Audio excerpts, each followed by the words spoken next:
All right, guys. Well, thank you. We've got an amazing topic, an amazing panel. I'm just going to do a brief intro of our host and let him kind of give a little bit of background on everybody. But our topic for today is how we meet in a socially distant world. So happy 420 to everyone. I'm Eric Stevens. I've been working with Cannabis Labs since we got started down here 4 years ago.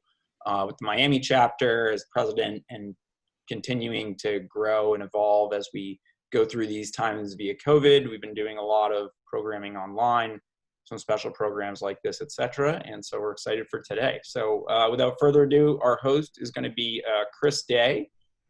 Chris is an award-winning marketing strategist, the founder of Project Evolve, a strategic marketing think tank and consultancy. He brings decades of advertising and experiential marketing success coupled with a deep entrepreneurial drive for building high growth opportunities.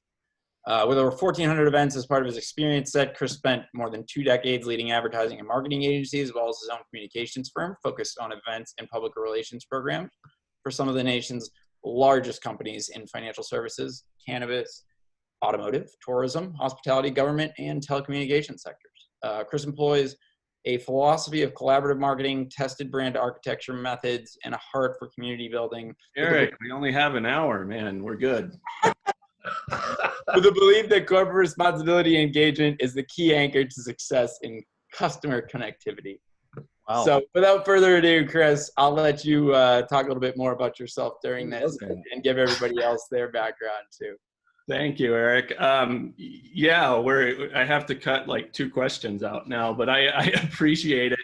Appreciate the introduction and the chance to be here today talking about the future of events in the cannabis space. And I know as people registered, we're also seeing this as sort of a discussion on consumption events and how that works, both currently in this sort of strange time that we're in now, and then also as we evolve into the future. So we'll be touching on a number of those as we go through. One thing that I really like about this panel, and thank you to everybody also who is on the Zoom call, as well as watching this on Facebook, whatever platform you're looking at it on, we appreciate you being here.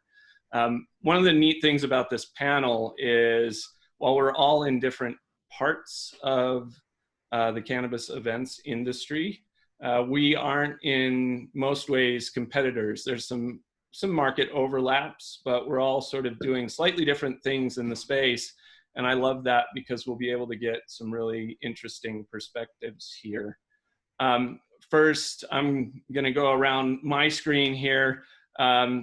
Jage is the producer of Unpacked, has a deep events background in both cannabis and several other industries, mostly in the B2B space. But George, thanks for joining us today. Thanks for having me, Chris. Yeah, and James, thanks for joining us today. Formerly with Dope, and now the founder and CEO of Farechild. Did I get the title right? You got it. Great. Spends time, my interpretation of the market that you're in really is more consumer centric, does a lot of entertainment events in the cannabis space. Would you agree with that description, James? I think that's pretty accurate, yes. Okay. Dani, Hall of Flowers. And I got to admit, Dani, a little bit of a hybrid thing in my head as to the type of market you've attracted traditionally to Hall of Flowers. So could you clarify maybe for all of us how you define your target market, who you're trying to attract to the Hall of Flowers event?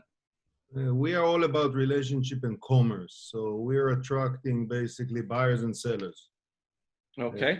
So far we focused on the California market, and at one point we'll look to expand. The market is not there yet in other states, but it will come. Okay. And Lisa, you just recently completed the virtual Cannabis Marketing Summit, and prior to that had been working across a number of states as the CEO of the Cannabis Marketing Association. Can you remind me of exactly how many chapters you're up to now for the CMA? 9. Yeah, so pre-COVID 9, but now, like everyone else, we've moved so much online. But we are a national organization, and we have international members as well. Yeah, and congrats, by the way, on the Cannabis Marketing Summit. I got a chance to sit in on some of that, and there was some really neat innovation in there, especially when it came to the way you did the ice-breaking part of the networking sessions. So kudos on that. Thank you. I wanted to dive sort of straight into the questions, and then hopefully this turns into more of a conversation than a Q&A. But prior to COVID-19, we had started to see some compression already in the event space in cannabis. A lot of competition. There were a lot of people, I think, who just kind of thought the market's a big market, and so I can build an event, and that started to already get weeded out. And I think now we're seeing more of that. And so really it is the best folks who are serving their markets most effectively are, I think, going to be the winners. But I'd like to hear from each of you. And Dani, since you're sort of prepping for Hall of Flowers, maybe you could start on what you see as sort of the pre-COVID situation for how you were talking to people, and now what you're having to take into account during this COVID-19 era to make sure that we still have cool ways for people to connect. Yeah, so, you know, our event always had a component of like fun and commerce. All the events that we throw so far were basically consumption friendly and licensed.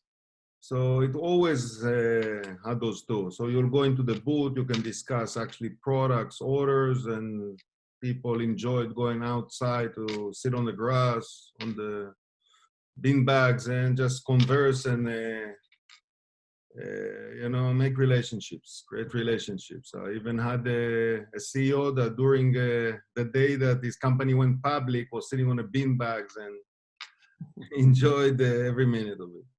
And so obviously that's not possible right now. It's not possible to gather. And we took the element of the commerce and we focus on that by still creating those kind of one-on-one engagement, more targeted engagement. When it comes to, I don't know if that's what you referred as to, how do you prep to an event in terms of marketing and communication, it's pretty much the same, but it allows us also the time to create a newsletter in which we bring brand news and retail news that so far we're getting good reviews. It's been perceived really well. So that's kind of another thing that it did during the pandemic, whereas prior to that, it was mostly very informative. Save the date, don't forget this, don't forget that. We see you tomorrow at 9, kind of thing. You know, I think when we think about how we build events, there's always got to be this element of education, business connectivity, but also entertainment. I mean, it's part of why people go to conferences. It's part of why people go to social events.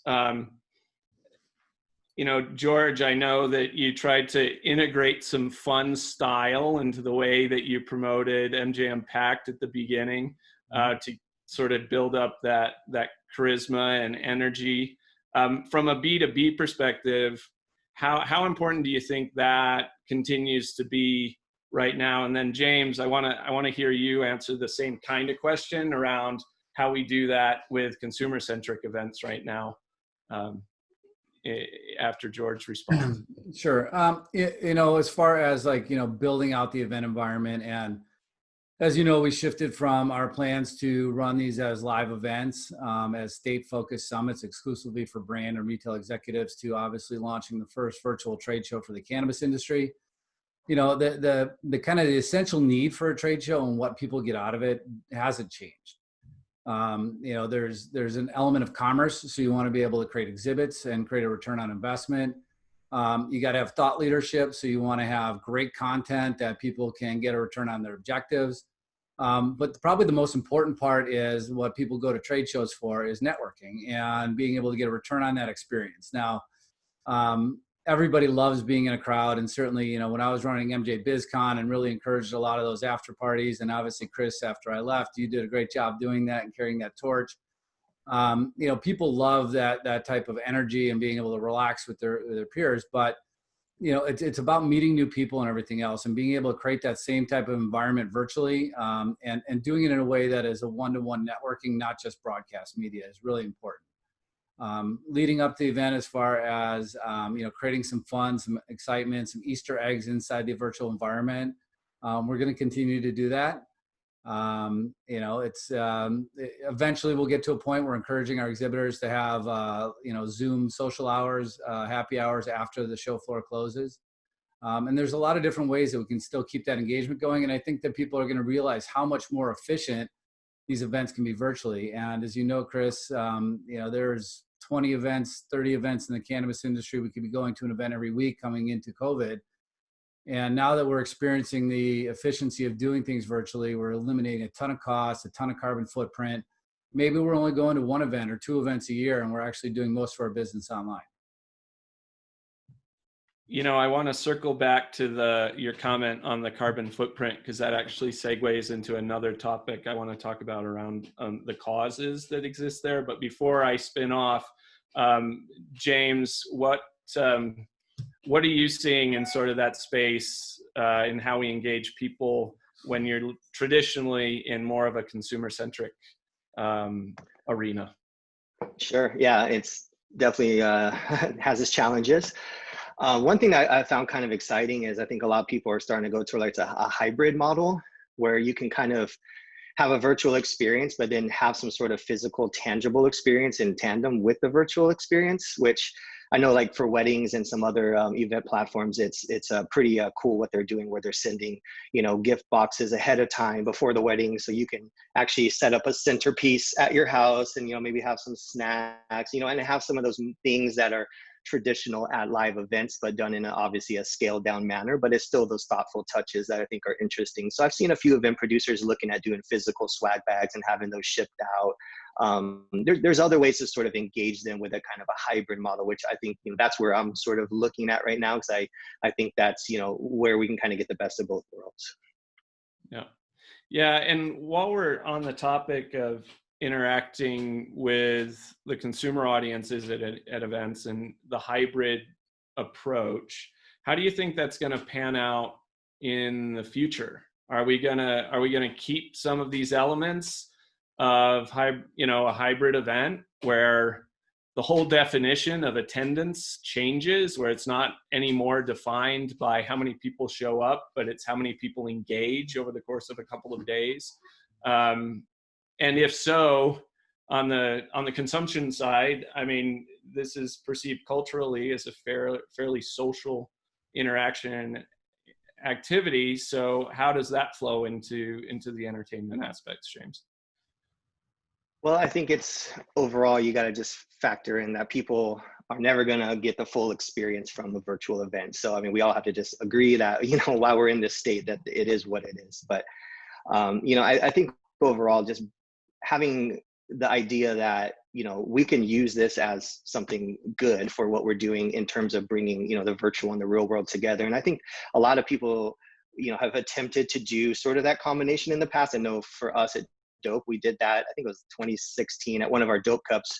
We had a live Facebook feed going on during the event, and obviously that had its challenges with, you know, bandwidth and all the things that can happen when you have thousands of people in one space. But I think that moving forward, I think a lot of event producers are going to start looking at that as more of a top level, you know, item on their checklist of what they want to, you know, give to their guests is, you know, what is that sort of interactive virtual experience look like? And you know, it could be something as simple as having a live feed, or, you know, having an interactive, you know, a chat room going on where, you know, guests, you know, panelists can, you know, take questions from, you know, from guests on a webinar while they're also doing a live Q&A as well. So I think there's a lot of great ways that, you know, we can take what we're learning during this COVID time and apply it to live events. And then we kind of get the best of, you know, the virtual and the live event world.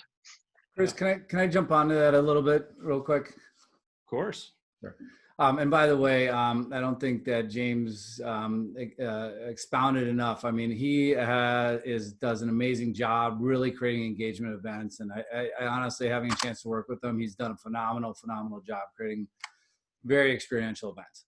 But that being said, moving forward for like hybrid events, look at the fact that most of the business media events that were planned did not return deposits to any of the exhibitors. So the exhibitors now are going to be very hesitant to put money forward for any type of live event once they come back online. And then the attendees, the compression of the attendees' decision-making cycle is going to go down to a week or two. So they're going to really be hesitant to travel very far for events. So and we don't know when this is going to end and when we're going to see any type of lockdowns again. So if anybody wants to plan an event in the future as a business media event, they have to plan it as a hybrid event so that if it does get shut down, we do go back into a lockdown, they can still execute the event without having to, go back, cancel, reschedule, and, hold hostage to people's money.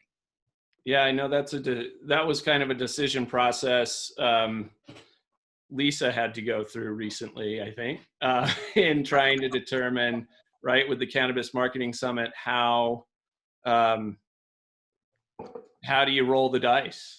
Right? And how do you make sure that you still take care of the audience and deliver what you're promising? And you decided to go wholly virtual at the moment, which we know for sure was the absolute right decision for now. But what do you think that decision tree is going to look like going forward, Lisa, having just gone through it? I mean, I think that given that it's a pandemic, we have to play it safe. I mean, it's not just like a one-time situation. This is new for all of us in our lifetime. And, we don't know how long this is going to be and how long this is going to play out, but there is a serious liability factor if you were to host an in-person event and a bunch of people got sick. That is really strongly worth considering. And to me, that risk outweighs the benefits. And I do think for most event producers, given we've been in this place for 3-4 months at this point, have already had to pivot and had to put something online and kind of go through that learning curve and understand how to do it. And there are a lot of benefits to doing virtual events that you can't do in person. It's easier to reach people because they don't have to travel. You can have a wider net that you can cast. And there are benefits to doing virtual things that you can't get in person. So I think the decision tree, it's going to be different for everyone and their brand and their company. But I do think the extenuating circumstances are quite extreme and worth considering until this has sort of played out a little bit more from a health perspective. Yeah, you're right. I want to tell you you're wrong because the eternal optimist in me wants all of this back, right? I miss the in-person gatherings and the networking and just that social interaction. But I think all of us from a practical standpoint understand the planning that needs to happen. I want to circle back to something you mentioned, George, about one of the benefits, which is things like decreasing the carbon footprint, decreasing consumption and waste. But I also see this as a lost opportunity for something that's near and dear to my heart, which is a lot of the cause marketing and highlighting of industry issues that happens at in-person events, as well as charitable fundraising. So while there are these business opportunities that come around for those who successfully pivot, I think a lot of the issues like we're facing today around diversity and inclusion and expanding systemic racism are losing some amazing platforms for this. So I want to ask each of you, what are we doing to both take the benefits, which are things like what you referenced, as well as making absolutely sure that we continue to champion these other issues via our virtual programs, even when we've lost the in-person connectivity. Because to me, quite honestly, that was the piece that I was most passionate about when I was working on MJ BizCon, and it's something that I continue to advise heavily on with my more non-event clients in the cannabis industry. So I want to make sure we touch on that. Lisa, you want to start? I know you did some work with Cannabis Doing Good, and then George, Dani, and James. Yeah, I think virtual events allow for a different and new type of platform for storytelling, and also access to a whole different level of speakers. When you don't have to ask someone to travel and get a hotel room and interrupt, their work schedule, and you just say, hey, I need you for a 45 to 90 minute Zoom call, you can reach people who may have been inaccessible, and they can reach the audience in a new way. So one of the things we did as far as cause marketing for our summit was we did a whole session on corporate social responsibility and how to build a corporate social responsibility plan, where the host of that session could actually walk the attendees through this, and they could ask them questions right in the live chat. And we had someone teaching the session and then someone sort of answering questions in the chat. So there was more of this, an easier level of access to the speakers and getting your questions answered without it being that let me rush the stage after they walk off and get in line with 10 other people to maybe get 30 seconds to 2 minutes of this person's time, and before they have to switch the room over. So there's more ability and more access to different speakers, and virtual events can provide a really great medium for storytelling that's different when you have the logistics of the room. So again, I think playing up into the benefits of what online means is one of the ways that we can do that differently outside of hosting fancy happy hours and fundraisers, which is all good. We just can't do that right now. Yeah. So that's awesome, Lisa. My turn? Yeah. You got me excited because you started talking about the efficiency of this. So I'm going to try to subdue my inner PT Barnum on this a little bit, just Please. a little bit. I'll have to go find sound recordings. What's really exciting about these virtual events, my cost structure and our cost structure to produce this event has, gone away. I mean, need to provide food and hire union contractors and everything else. We offer brands a booth for $500 that gets the same experience, which is like 98% less than you would pay for a booth in Las Vegas that you have all those additional costs for. And as I mentioned before, we're eliminating 90% of that carbon footprint that's generated from, travel, and then probably another 9% of the fork truck traffic going on the show floor. And then the lead gen efficiency to get a report of everybody that was in your booth and see what they looked at, what they chatted about, what they downloaded, and what they viewed, and be able to act on that immediately after that. 80% of trade show leads at shows are never followed up on because people are too tired from going to all the parties. So I love that aspect of it. But you brought up the really most important point is about how are we using our platform? You got to take responsibility of the fact that we as event providers are really facilitators, and we get to the privilege of serving our community. And it's not that we have the privilege of making money off our community. We have the privilege of serving them. And it's our responsibility to take a leadership position on how we are going to use that platform to forward some of the important issues of our time. So we've already made the decision that we are never going to hold another panel discussion that doesn't have at least one person of color and one woman on every panel. We've also are going to be making our keynote session about diversity, equity, and inclusion at MJ BizCon for California.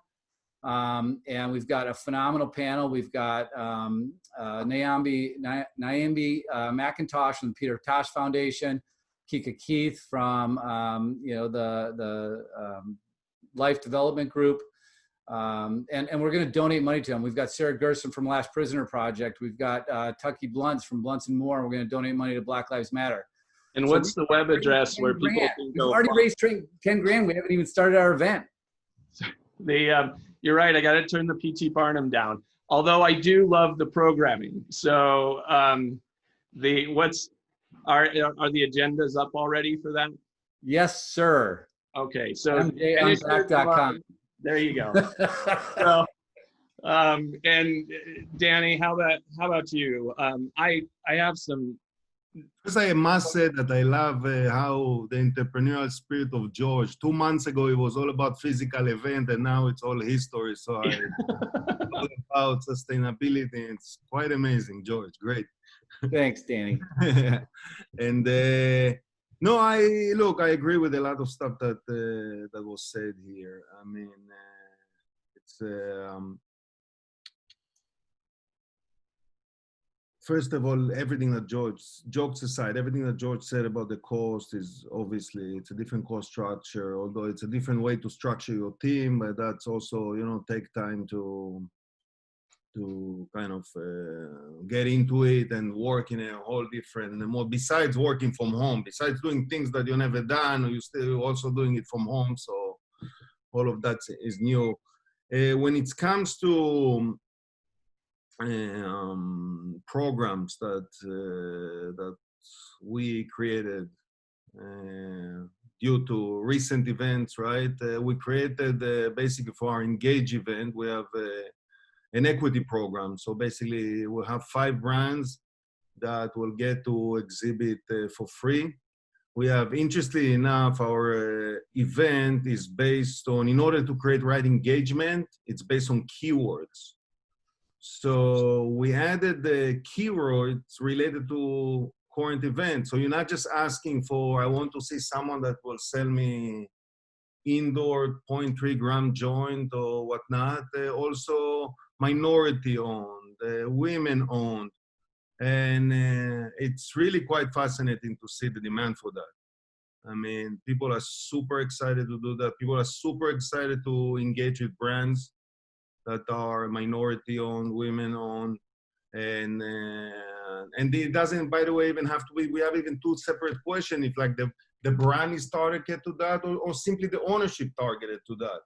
And there's excitement both ways. So we hope to deliver great on that. Yeah, it's been interesting to watch. I've been working with groups like M4MM and MCBA and Cannabis Doing Good, who Lisa was working with for that CSR program now for a number of years. And I'm bothered by the fact that it's taken, again, some terrible events to trigger the need, or the need's always been there, but the actions rather to support that. But I am also very anxious to see it take hold and stick. The things you're talking about, Dani, are very easy marketing tools to plug into anything. And we should be doing that all the time to let people see and hear the great diversity. This wasn't done before, right? Yep. See how great the diversity is within this industry. But it really is on all of us to then further act, both in our programming, how we engage in our individual communities, and how we build everything from our marketing tools to our panels. And James, I think, in consumer events in particular, there's a whole level of challenge that exists there depending on the demographics of the markets that you're in and where you're performing, to make sure that we don't face the historical stereotypes and shutting different events down and programs down. So what have you seen on the consumer side that may take hold in the future? Right now, it's so odd that we're talking both about the pandemic and essentially having to continually fight this issue of systemic racism and tear that down. But we have to do it, right? So where are we on the consumer event side? Well, I think we got, a little taste of our first glimpse of this in early March. My partner, Dave Tran, and I were separately on vacation, and the whole COVID thing started flaring up, and we knew right away we had to do something around this. And of course, with 420 being right around the corner and it being the biggest 420 ever, we were automatically inclined to use that as an opportunity to do something. So we created the event Chronic Relief. And what I found was interesting, besides the fact we had to fast forward our education around technology and working with virtual studios and all those types of things, was just the amount of outpouring and support we got from companies and businesses and individuals, just showing that they wanted to be involved in some form or fashion. So I think obviously it's a hot button topic right now, but I think overall, when these opportunities present themselves, I think there's more than enough people that want to join and be a part of it. And, you know, having Whoopi Goldberg and having some of these A-list celebrities that, you know, typically, like you said earlier, you wouldn't get them to come into a convention without spending an arm and a leg on, you know, their keynote fees and all that stuff, was great to get them to do spots on the event. And, you know, the technology too is so amazing because we were able to plug directly into a platform to directly take donations, which made the barrier of you know, of entry for people super easy. And I think that was exciting for us because, you know, it's not like before where you're kind of walking around trying to get people to, you know, throw some money in a jar or whatever it may be. But this was a great way for us to get direct donations reflected live on screen as the, you know, as the fundraiser was happening. And it was all going towards, you know, Feeding America, which was a great, you know, platform that kind of, we wanted something that spanned across all sort of demographics, not just focusing on cannabis, but we looking at, you know, what is the need right now in our society. And obviously food and hunger was definitely a big part of what we saw kind of crossed over, you know, from consumers to businesses to everybody. So we picked that as our charitable platform. But I think overall, I think it was just, you know, great to put an event together in a month, literally, which, as we know, in the physical live event world would be like, you know, shooting yourself. Trying to do that in a month is crazy. But doing it virtually, you exponentially shorten that runway down. You can accomplish quite a bit, you know, in such a short amount of time. And I think that was something that we were stoked about. And I think giving us the ability now to know that we can do that for consumer-based events like we did, which it was a consumer-based event, I think it was, you know, eye-opening to see that, you know, ability nowadays that, again, live event world, good luck doing you know, an event like that. We had over 20,000 people between our, you know, multiple platforms that we had streaming on. So, I mean, again, 20,000 people in any event is a monster event too. So using the scale of technology was great.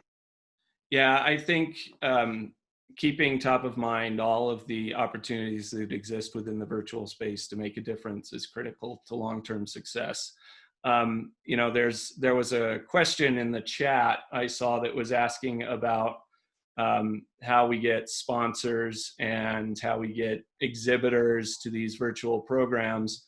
And I do want to talk about that broadly, but I also want to talk to my experience in working with sponsors in a hybrid fashion about how, you know, causes that matter.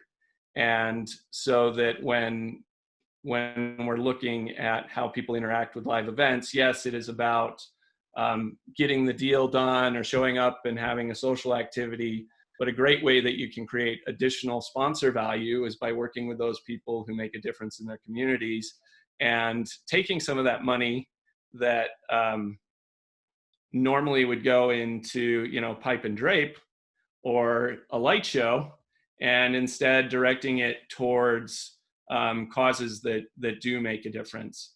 Whether it is, you know, in the sustainable energy space, or it's trying to champion some of the much needed diversity and inclusion initiatives that we should all have as part of our corporate social responsibility programs. So to me, that's a tool I've used. Thanks, Tim, for asking the question about the sponsorship piece. I really do think that you know, using cause marketing and thinking about how you can make a difference with your sponsors is a great tool for building that. Interested to hear if anybody else has also used that approach, or additionally segueing into that, how do we create value for not only the attendees, but also the sponsors who are helping make sure these things happen right now above and beyond that. I would say that in the past, I mean, I have sponsor booths, right? But you still, the exhibitors still need to get there and they still need to stay in a hotel. So Yep. If you're talking about cost and what virtual does, you know, that eliminates even that cost, right? So yeah, and I think with, you know, the cannabis market itself is still doing pretty well. It's got some new designations in a lot of places. And so there's definitely revenue there. So I think if we can continue to channel that and use our platforms and work with our sponsors to do that, and say, instead of putting it into the travel budget, put it into the community support budget, makes a huge difference. Yeah. The cost of a booth is usually, for a live show, is only 20% of your overall cost of exhibiting at a show. So, you know, again, we can offer the booth cheaper and they're saving that 80%, I agree with you, is certainly leveraging the opportunity to have those exhibitors and sponsors use some of that budget to support those causes would be great. Yep. Hey, Lisa, when you were putting together the Cannabis Marketing Summit, how was the road in figuring out what the right message was to attract the sponsors? I want to say something on this cause marketing issue before we talk about that. So I think as now virtual event producers, and I'm assuming that most people who are attending this are producing events, that we need to take it beyond just giving money. And I still see that this industry largely presents itself as white and as male, and that really matters from a visibility and storytelling perspective, and in terms of who's the next generation of people who are going to be on stage and whose voices are heard. Giving money is great and is really important and is considered, but now that the costs are lower and people don't need to travel as much, there really is no excuse for not having diverse panels. And like one woman, one person of color, those are all steps, but they're really baby steps, and we really need to talk about how we can be doing more on top of that. And that is going to mean going out and finding people who aren't normally in your network, who you may normally not find. And that might mean a lot of Googling, a lot more work than would normally be by your normal finding people within your network, but we have to do that. And we have to elevate those voices, because the messages you guys are hearing, both in this session and the sessions we see in most of our conferences, are often the same speakers and same voices and same opinions. So while we do need to give money, it falls on deaf ears if we're doing that and we don't have diverse representation as far as our speakers go. And it needs to be more than a token. I agree with you. One comment on that. To that point, Here. I recently had the pleasure of sitting on a panel talking about a Women of Cannabis study. And I was the singular male on that panel. And it was one of the best panels I've ever seen, because the diversity of the conversation and the perspectives on how the industry can grow and move in the interaction with the audience just continued to prove that out. And I think one of the key takeaways there, right, is we are doing a huge disservice to our audiences if we don't continue to do that. So it's both the right thing to do, and frankly, it's not great business to not diversify. And so I wish that everybody would do it just because it's the right thing to do, but I will also tell them till the day I die that without diversification, your future is short. So, yeah. Yes. And one last thing, and then I'll get to your bit about sponsors, but it should also extend beyond just inviting women to speak on panels about women in the cannabis industry and people of color to speak on panels about diversity in the cannabis industry. They should be speaking on all topics across the board. And that should be clear. But to your point about, so I'll talk about sponsorship, since that was your original question. All right. So sponsors are almost always calculating their return on investment based on leads and what is the quality of leads. And when I have those conversations, they're often saying, okay, if I do, if you're going to give me this, that's X cost per lead. And is that worth it to me? Is that cost per lead worth it to me? And so you have to communicate the value around how are they going to get those leads if they're not sitting there with a clipboard and taking business cards. So I want to emphasize the need for finding interesting ways to connect, whether it's virtual or networking. Logos on websites and links and SEO backlinks are all great, but they're not a tangible monetary amount ROI where they're going to say, yeah, I'm calling Cannabis Marketing Association next year because I got an ROI on this. They need to be able to, you're going to be talking to their marketing teams, which means they're going to be looking for numbers and facts and measurement. And so you've got to be able to communicate that regardless of what, the platform or the structure of the event looks like. Thank you. Any other thoughts on that? Yeah, I couldn't agree with you more, Lisa. I mean, I think that that's just the pit that the trade show organizers and event organizers have fallen into, that we're going to sell some big sponsorship package and it's just going to have a bigger logo on signs that end up in the garbage somewhere. It's how do you drive that value and create that return on investment, and it's through lead gen, right? But it's also about the fact that when you look at the big pan industry shows that are in this industry, they're incredibly dilutive. There's very little value when you go to a big national show where maybe 5% or less of the audience is really relevant to your business needs. So if you can create and focus on these sub-segmentations like you're doing with the marketers in the space and the marketing professionals and the brands that are trying to get their product out there, it's spot on. That's why we're doing this for brands and retailers, because that's the last step before we reach the consumer, and there's a shared vested interest for those companies to solve pan industry issues, macro industry issues together. So I think when we move out of this pandemic, people are not going to waste their time going to industry events that don't have a very specific relevance to their need. And those sponsors and exhibitors aren't going to want to pay for it unless they know that the people that they're meeting with are the right people. So your crystal ball, George, is predicting the demise of large events. It's going to take probably 5 years for them to come back online fully. Okay. At least. All right.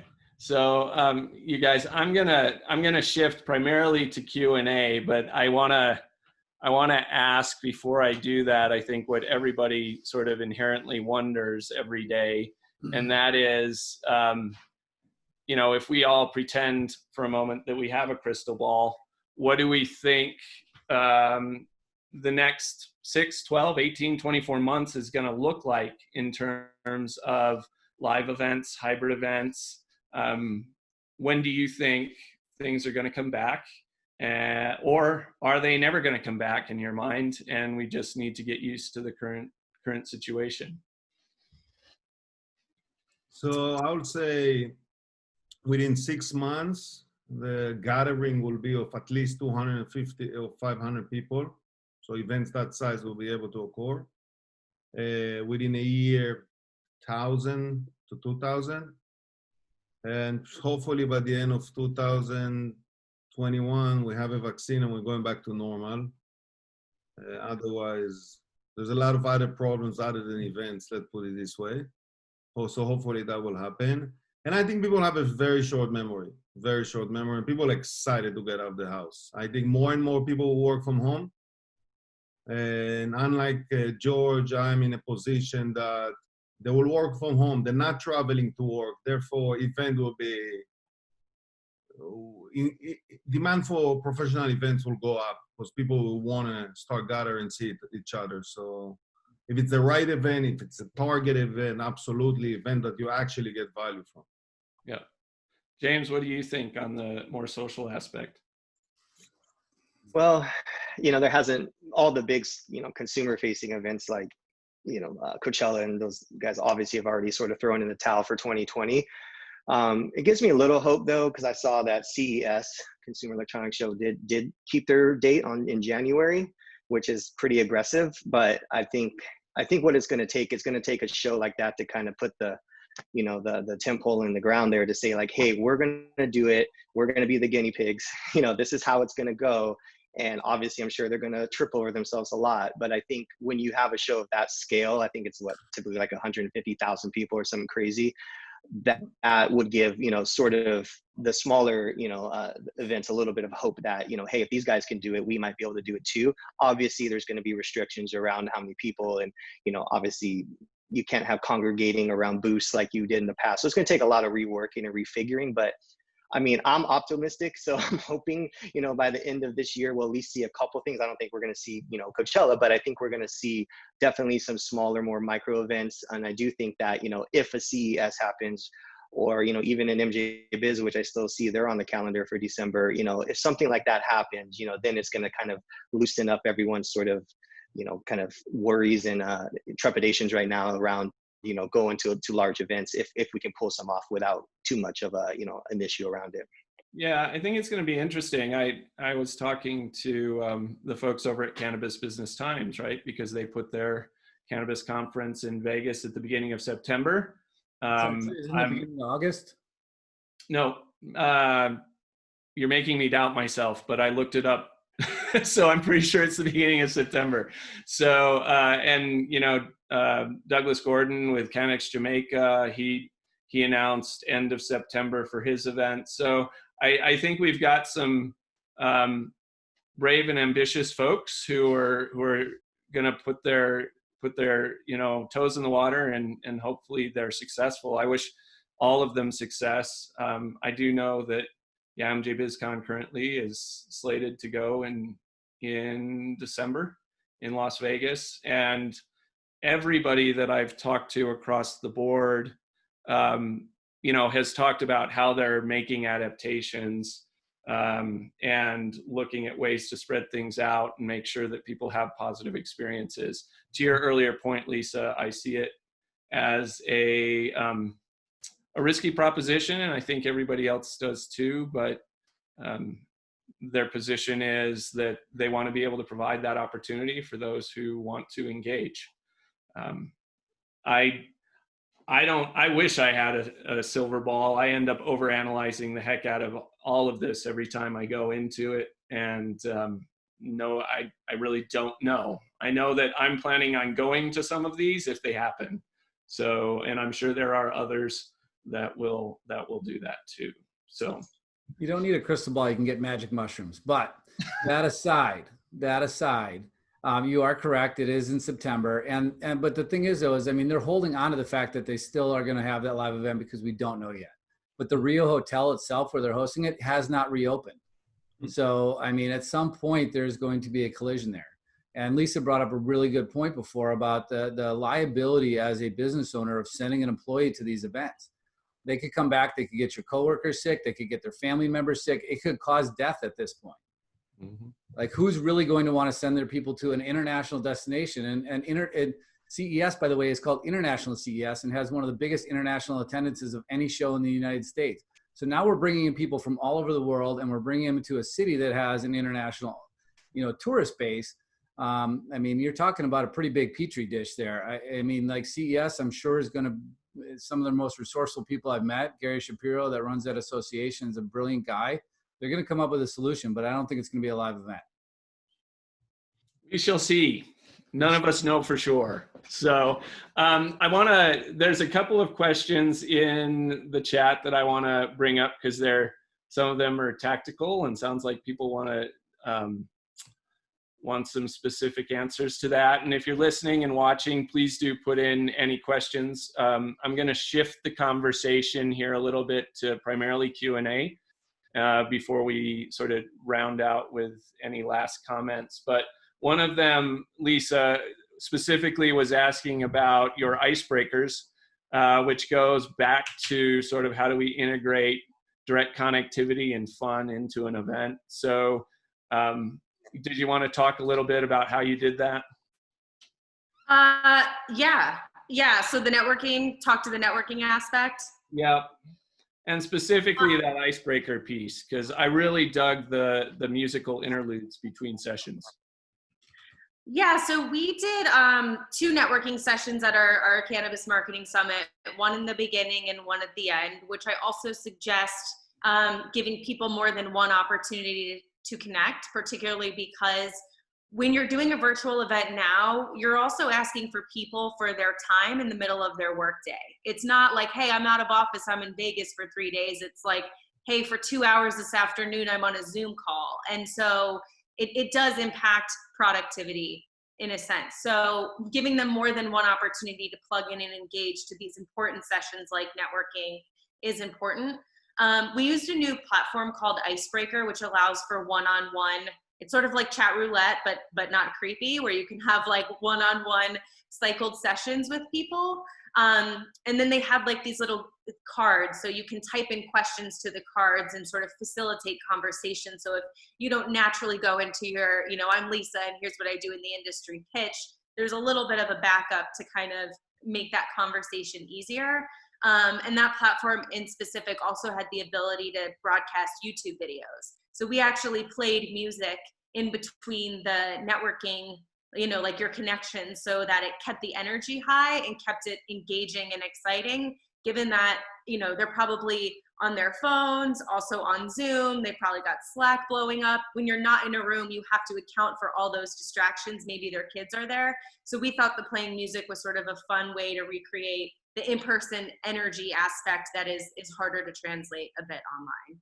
Yeah, and I did appreciate the cards because it's those little details, right? To acknowledge that not for everybody is conversation super easy. But once you get a couple of questions going through, it flowed. It felt like it might be weird to me initially, but I got to admit it was really well done.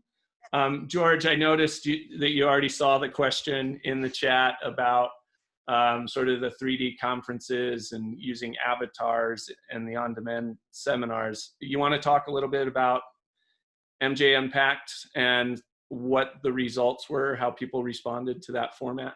No, I hate talking about our business. Yeah, 60 okay, well, I'll make an exception for you. No, it's again, bringing people into this virtual environment. It's an uncomfortable space as well. And, launching this event and trying to get people to adapt to technology and have a virtual booth and do something that they've never done before was a challenge unto itself. But we have a great production team, so we do all the heavy lifting. But our exhibitors can take a picture of themselves with their iPhone, and then we'll drop their image into their booth. So it creates a sense of personalization for the customers coming in. We have a button that clicks and says show special. So every one of our brands has a show special to drive it as a buying show. Our seminars are held live. So there's a live Q&A, but as soon as they're done, then they're available on demand. And once we launch the event, it's available for 30 days beyond, once we start it. So again, we are working at home, like Lisa said, and it's not just in the middle of your workday. Some of us have families and we have kids and needs and dogs that need to go outside. So you're going to get distracted more so in your home work environment from that stuff. So you can come back and consume the content when you want to. I mean, we saw over 20,000 pieces of content downloaded and viewed at our Colorado event, and amongst 500 attendees that were all executive level people. Yeah, I think that lays into my theory, which is events are no longer a day or 2 days. The event is, I've always talked to folks about how if you're going to plan for an event, you're really talking to people 365 days a year. But this really changes that dynamic, right? How we measure successful KPIs, even for shows and attendance, completely changes under this. It's similar to our consumer behavior around media too. Like we don't sit down on Tuesday at 8 o'clock and watch TV. We consume content when we want to and how we want to, right? And this is where I think I see some other, event organizers trying to launch, virtual trade shows, and they're trying to do these in the same format where they have these 8-hour days. I mean, you have to understand that people's attention span, look, a squirrel. No, people's attention span is generally shorter when they're sitting in front of their computer. And so we make sure that we have a very kind of bite-sized, component to this for over a couple of days rather than trying to cram it all into one day. Yep. Yeah, that was actually an earlier question from somebody, which is how the heck do we retain attention of people when that they're sitting at a desk and there's the cell phone and 2 screens and the dog, I got lucky, has not barked in the background yet, but all of that happens, right? And so I guess we're running into the last couple of minutes that we have available here. If we could maybe answer that question, which is, what do we think the most important thing is to retaining our audiences now and into the future at all of these different types of shows? Because if we can't retain them, obviously we all go out of business and people will find their own ways of engaging outside of the event space. Dani, why don't you start? Well, it's at the end of the day, it's all about giving value now or before. I mean, do you figure out how you give value or you don't? If you don't, then just don't do that. What are you doing, Dani, to give value? If you ask me, then I'll let you know. That was the whole point of the question. Oh. So, look, basically, in our case, I feel that buyers are bombarded with emails day in and day out. A lot of brands out there, you know, they need to go to those emails. If they, even before the COVID-19, they brought people to their offices, and then it's like 15 minutes conversation turn into 1 hour. Now we're letting them choose. We're letting them choose what product they want to see. And with an algorithm, we'll basically give them, we'll provide them 15 minutes one-on-one conversation with people that give them those products.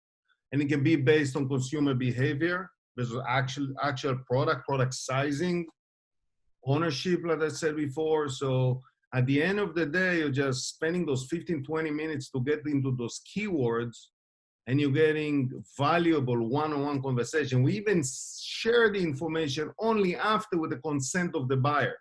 So you actually can speak with someone on the side that, you know what, 15 minutes later you decide, not for me. I feel like I'm living in the Matrix these days. Everything is an algorithm. So what about? I would also say, look, I mean, when all of this started, my eyes was not exactly on the 3D events. I'm looking again into it. I didn't find the technology that I like. So therefore I went on simplicity. Okay, and that's nothing to say about, I went on simplicity, it's straightforward. Get the keywords, you know, and we'll create those video calls, and we'll basically give you an entire schedule. And by the way, I also agree that it needs to be short. Our whole event is basically 3 hours. Mm-hmm. It's very important because the attention span is really low these days, especially working from home. Yep. Does that answer the question now? It does. Well done. Thank you. James, thoughts? Yeah, and I think it's different for my side of the world, just because I think with the B2B events, there's a very direct sort of ROI that you can measure your success against, right? So if you do a virtual conference, like George is saying, you get, you know, X number of contacts, you get, you know, a lot of great, you know, business that comes from that. But with the consumer side stuff, it's really about, you know, what are you bringing to the people, you know, culturally, what are you bringing to the people, you know, that's kind of the moment. And that's a little bit more challenging because, you know, right now there's obviously the world's in a little bit of a mix up right now. So how do we sort of wrangle in all this energy and all of this kind of, you know, thought process that people are having right now, and what do they want to spend their time doing? And I think right now we're obviously at a pivotal time for, you know, change to happen in a lot of ways. So, you know, when I'm ideating on, you know, sort of event concepts and ideas, you know, my mind is now, you know, shifting away from the, you know, the glorified cocktail parties or the, you know, the after parties for the conventions that was kind of our bread and butter for a long time, to now about like more socially impactful types of events, but they're still entertaining, you know, that still bring a value. And I think Dani, you said it right, you know, you got to have some sort of a value proposition to what you're doing. You know, Dani's is very straightforward. You know, I bring, you know, retailers and buyers together, or brands together, and can get them in a room together and have them do business. And that's a great value proposition. But for us, it's more about, what do the people, you know, what does the consumer want right now? Obviously, cannabis stores are still open, so that's good. You know, we're not having to fight that fight, thank God. That would be incredibly challenging right now. But now it's about, how do we sort of blend in these kind of, you know, moments in our culture right now that can kind of speak to people? Because I don't think anyone's really right now looking for just a reason to party, you know. And I think with, you know, virtually, right? In real life, we all want to go party, right? But virtually, I don't think anyone right now is like, oh, I just want to go jump on this Zoom call and, you know, and drink a cocktail with my buddies. I think right now that if you can present them something that is interesting, and there's something that's very valuable to them, or educates them, or entertains them in a way that no one else can, I think that's where we're trying to put our hat right now. And, you know, I'm alluding to something that we have up our sleeve that I'm not at liberty to say quite now, but I think, you know, in the next, you know, coming weeks, you'll see something interesting on our end that's going to hopefully merge the two worlds of social impact and entertainment together. Big promises, James.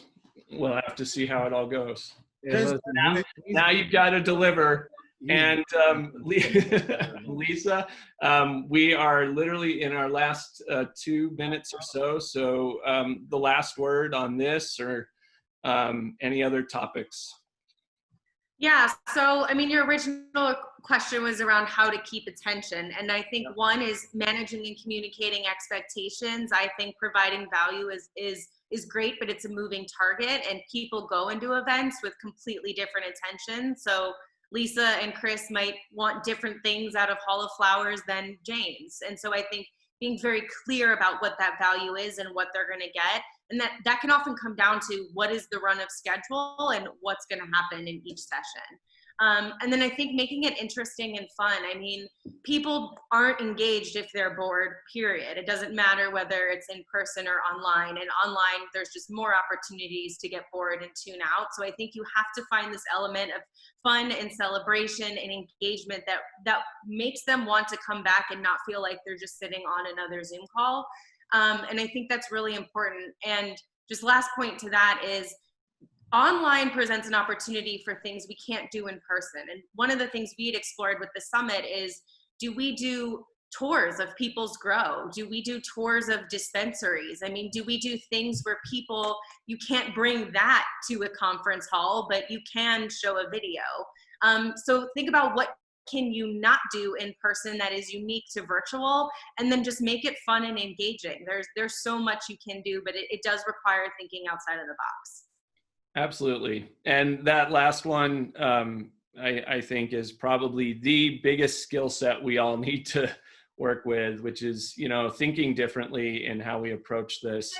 And, we've run to our hour, and I want to thank all of our panelists. Yes. I want to just respond to that. I know it's hard to believe. I'll keep it short. Yeah, But you won't. As far as You got 10 seconds. As far as keeping, I think value is a bare minimum that we have to deliver. It's about service, and it's about listening to your customers. That's how you keep people coming to your event. Thank you. And you're not wrong. I appreciate the comment and the observations from everybody. I do want to encourage folks to think about how we use our platforms for good, not only for business. It's a recurring theme that I've always felt very strongly about in every event I've done for the last 30 years of my career. And that, to me, is at the core of why we're there. Yes, we've got customers and we want to drive business, but ultimately everybody in the industry, all our customers, regardless of where they come from or what their attitudes are, their politics, orientation, let's make sure we keep all of them in mind when we're doing this, because the cannabis industry itself has a very unique place in history right now to essentially rebuild something from scratch, and we should rebuild it the right way. And everybody here and everybody on Facebook and in the Zoom is part of that. So thanks again, everyone. Robert, tossing it back to you and Cannabis Lab. Thanks for the invitation to moderate this great panel. Thanks, Chris. Thank you, Chris. Thank you.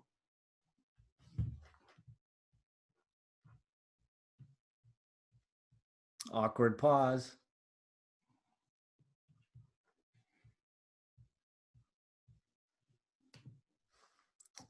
Maybe I'll say something in the time being. Are we waiting for anything? I think we lost Robert. Okay. So, I just wanted to say, by the way, about the event James mentioned before, thank God our customers are still in business. There's other industry that they talk about events, but their customers are either closed, still closed, or closed until recently. So we're fortunate enough that the industry is still thriving.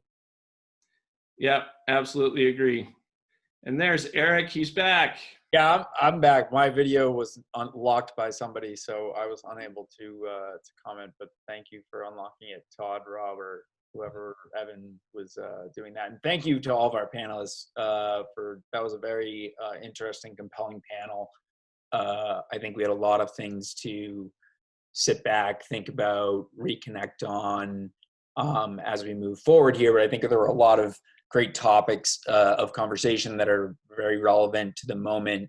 Working for a few different nonprofits, I definitely understand, and appreciate the social, corporate social responsibility aspects of those. And especially, I think most of you are in states that are full adult use markets. So don't forget about some of the pitfalls that still befall all of those different aspects. So, but thank you all for everything that you're doing. I look forward to seeing you all more virtually and in person. And Rob and C-Lab for facilitating the conversation. Thanks, everybody. Appreciate it.